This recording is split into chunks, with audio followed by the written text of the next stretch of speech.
I got invited the other day to go to an open house that my daughter's kindergarten class was happening. And if you've ever had the opportunity to go to a kindergarten class, there's little else in this world that can convince you of the existence of saints than watching a kindergarten teacher in action.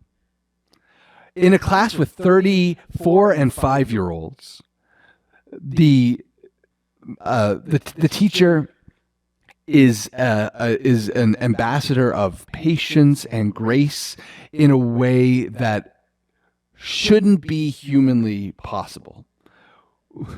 When I showed up, it was 2 o'clock in the afternoon. The kids had just come in from recess, and it was the full range of childhood emotions on display in the classroom. 34 and 5-year-olds with the full range of human experiences. There were kids crying, there were kids laughing, there were kids screaming, there were kids having to go to the bathroom. The whole thing was happening. And meanwhile, the teacher, Madame Taddeo, was at the front of the class, rubbing the back of a little boy who was having a really hard time next to her, and leading the class in a devotional time around the idea of community. The class, she said, is almost a little microcosm for the way we do community. And so the rules of our classroom actually pour out into the rules for our society. And as I thought about it, and as I tend to do, I overthought what she was teaching these 4 and 5-year-old kids, and I thought to myself, boy, what a countercultural message this really is.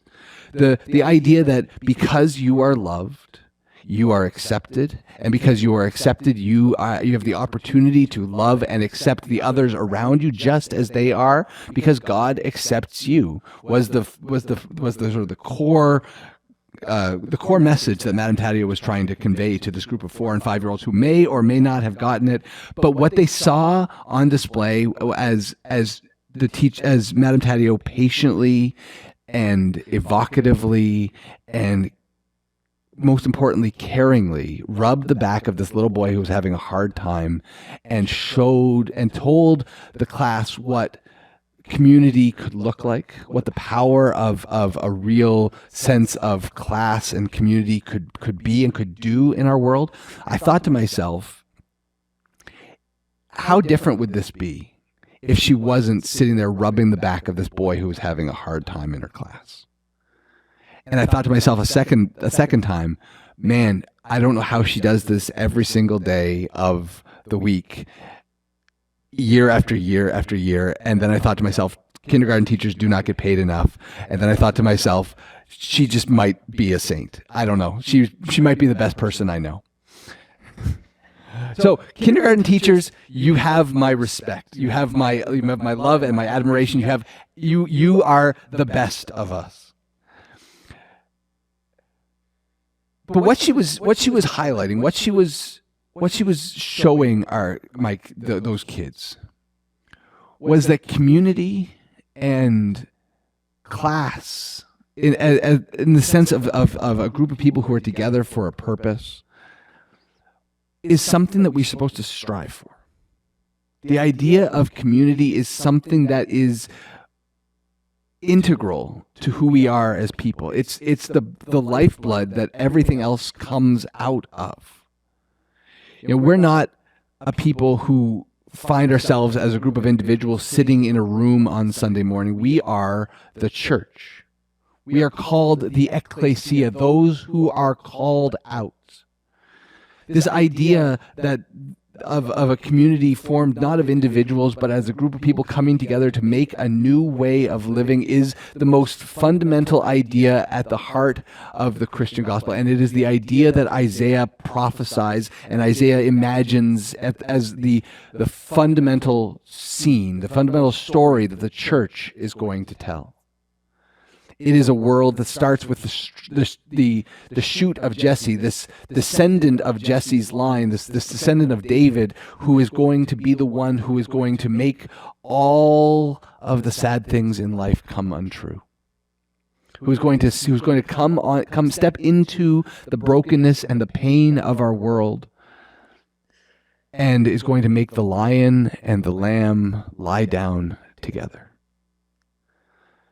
This story of the peaceable kingdom, this story of what came to be known during the civil rights movement in the 1960s as the beloved community, is an idea that is not only central to understanding what the church is supposed to do in our world and what makes the church special and what gives the church the ability to do what no other organization or group of people in this world can do today, but it also holds this idea and challenges the way we do community in the first place.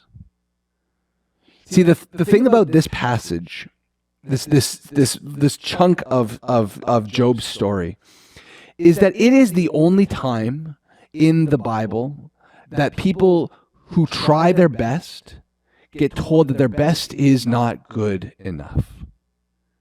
Community matters to the biblical story. How we do community matters to the biblical story. And it's one of the few times that it's actually that the Bible is clear in its subtext that it's more important to get community right than to have community in the first place. It is more important to do community right than it is to have community in the first place. And so community done badly is a danger to the mission of the church. Community done badly is a danger to the mission of the church. I mean, it's the same thing that you see in the Revelation, right? The church in Laodicea is told, because you are neither hot nor cold, I am about to vomit you out of my mouth. This is Jesus' words to the church in a place called Laodicea. It is the idea that you can have the best intentions, but if you are building community in the wrong way, then Jesus would rather you just simply go your own way and do it on your own and be individualistic as individualistic as you can, rather than build the wrong kind of community. And what we get in Job is the wrong kind of community. 3 people show up to Job's door, where Job's door would have been if his house hadn't fallen down, and tell him, "Okay, Job, so you're suffering, and you're claiming that you are perfect in the eyes of God, that you've done nothing wrong. And maybe let's say for a minute that we believe you, but maybe it's just the fundamental thing of humanity that people suffer. People make mistakes unconsciously. Maybe you didn't do anything consciously, Job says Eliphaz. Maybe you didn't do this on purpose, but maybe you just did something wrong. Maybe you just missed a step somewhere along the line, and maybe it was something unconscious, but maybe you just need to go back and maybe you need to ask God for forgiveness for the unconscious things you've done." And then along comes Bildad, who says, or maybe it was your kids, or your parents who did something wrong, and maybe you're being punished for something that they did. To both of these people, Job says, absolutely not. That is not what the story is. That is not the case, and that is, I reject your claims.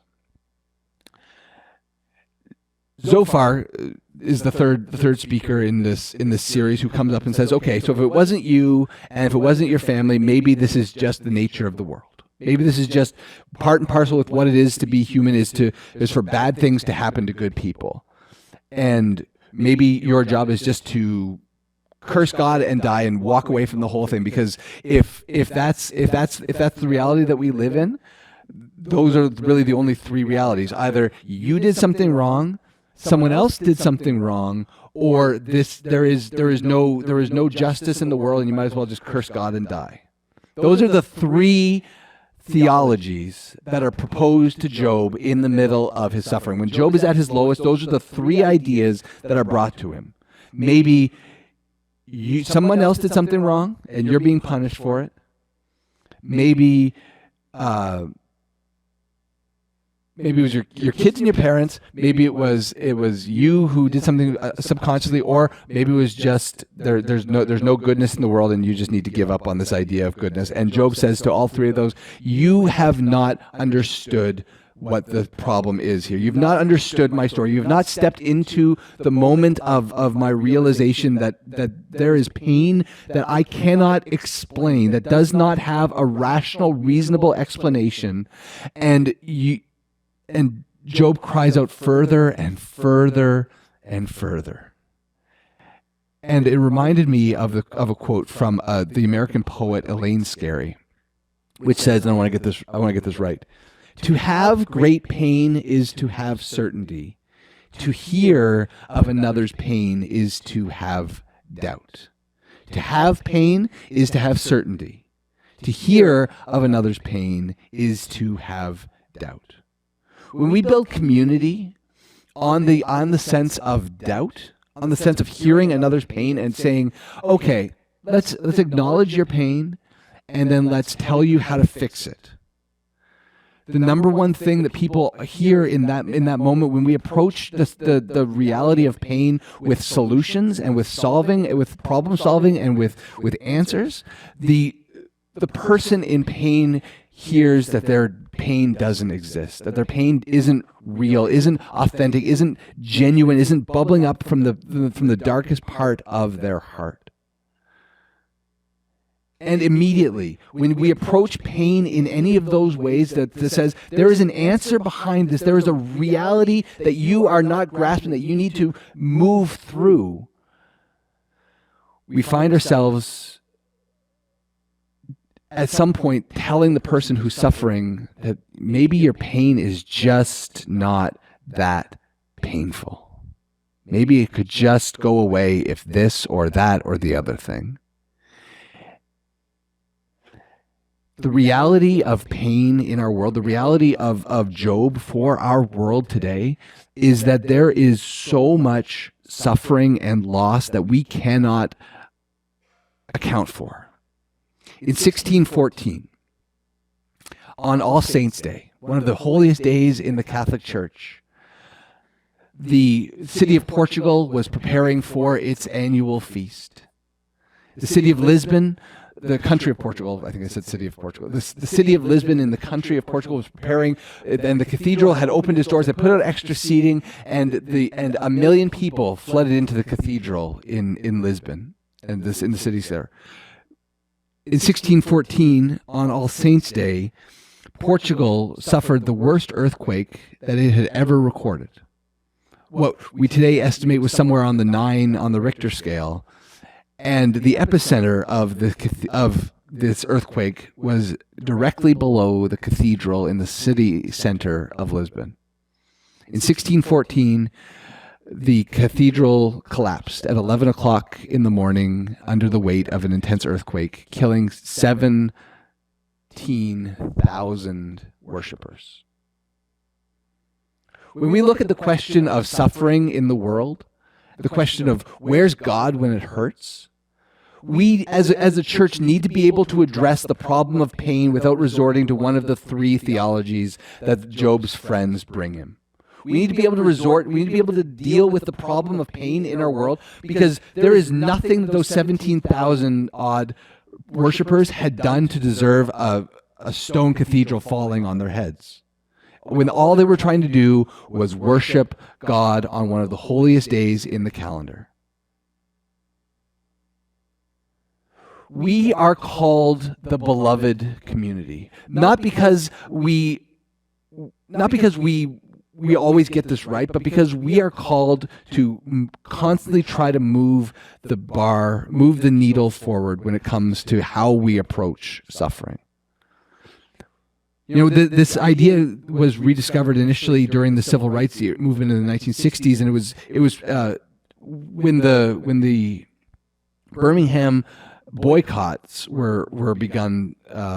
Martin Luther King stood in his church and preached on this same passage from Isaiah 11, and told the people that they had a responsibility to each other. The same power that had called the Spirit to make the lion lie down with the lamb called the people of God to move and respond to each other in different and in changing ways. The beloved community, though, wasn't King's idea in the first place. It was an idea that had first been proposed by a philosopher a century earlier named Josiah Royce, who believed in an idea, a theological framework that he called absolute idealism, which is really the belief that everything can be better. As good as it is today, it can be better tomorrow.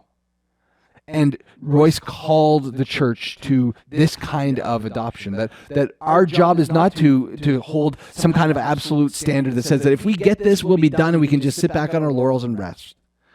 That the church's job is to fundamentally believe that it could be better tomorrow for us, for people around us, than it is today, and because it is better today than it was yesterday. Better today than yesterday, better tomorrow than today. Royce called the church to this, King called the church to this, and today still Isaiah is calling the church to this standard of community living. We are the beloved community, which means that in order for people to be loved, we need to first acknowledge the love that's around them.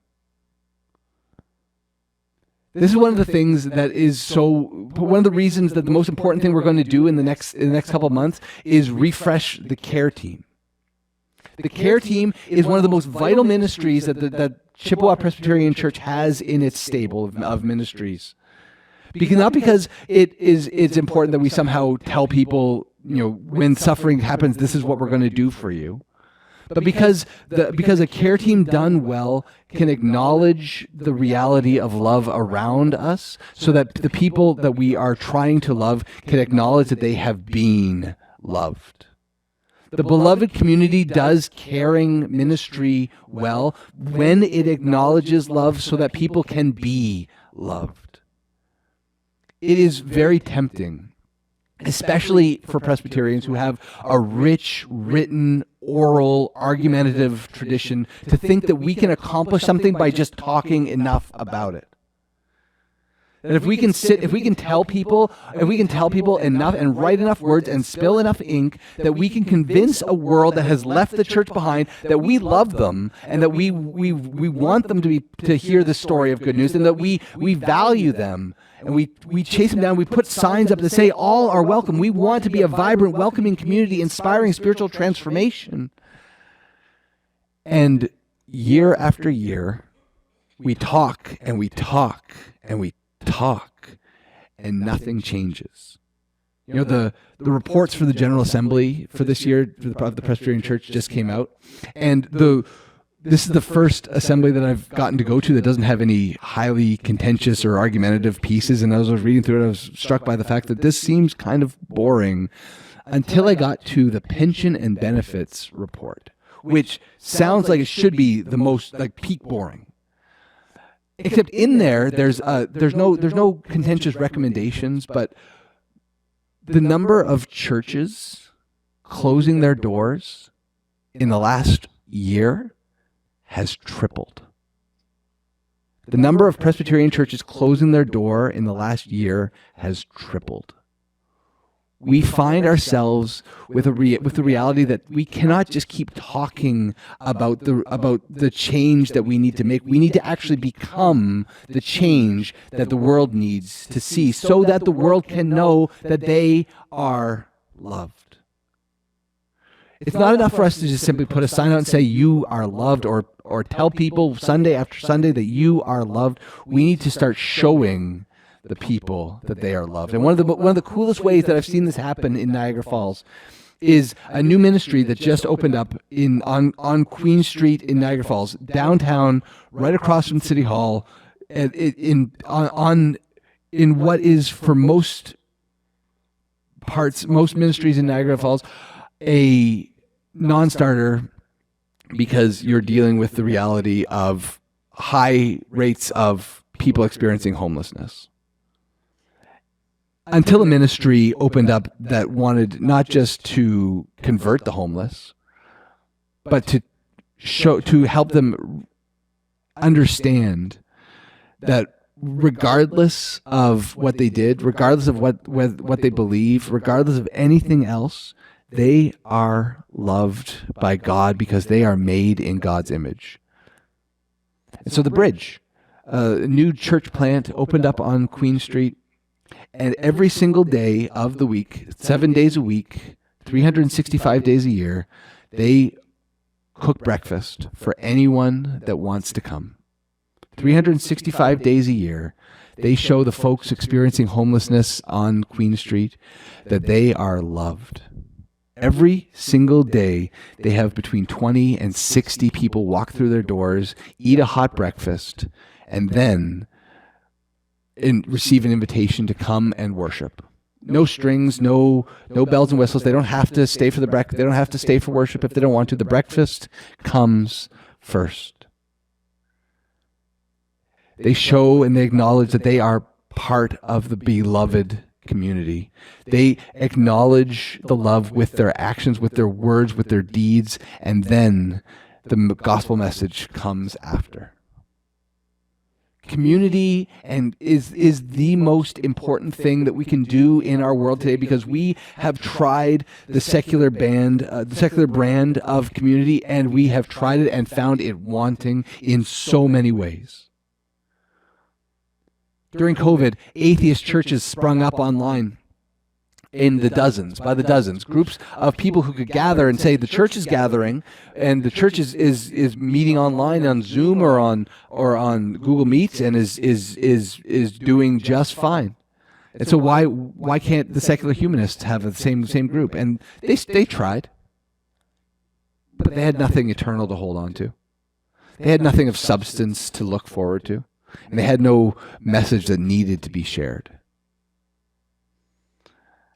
The church offers the world a unique opportunity, not just to be loved, but to share with the world outside our doors that they are also part of the beloved community.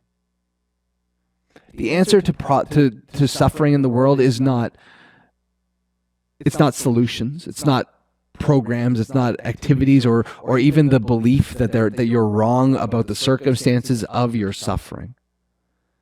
The answer, the reason that the Job is an Easter story, is because the answer to suffering that comes is not in the answers of Job's compatriots, but in the presence of them with him. The answer to suffering is not solutions, but incarnation. The act of being present with Job when he was suffering would have been enough. No answers necessary. No words need to be spoken. There are times in our life when we are confronted with the reality of suffering, and the greatest thing we can do is not to do something, but to just stand there. To believe that the pain of the other person is real. To acknowledge and honor the pain, the sadness, and the loss that are part and parcel with what it means to be human in 2023. And then to tell the story of a lion laying down with a lamb, of a stump shooting up from Jesse's root, of a peaceable kingdom where all are welcomed in, where there are no outsiders, no lost, just the people of God doing what God made them to do, being in community together. Glory be to the Father and the Son and the Holy Spirit, as it was in the beginning, is now, and ever shall be, world without end. Amen.